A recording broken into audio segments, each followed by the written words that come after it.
bila kita masuk dekat data stream, speed sensor depan tak ada masalah. Tak ada masalah.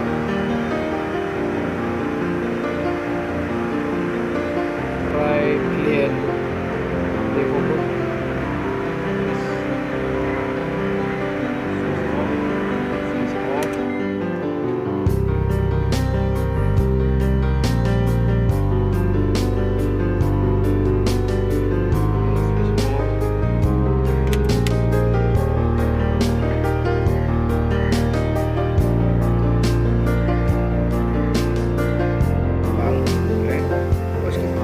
Buka dia punya knuckle ni. Knuckle dia ada kat bawah tu.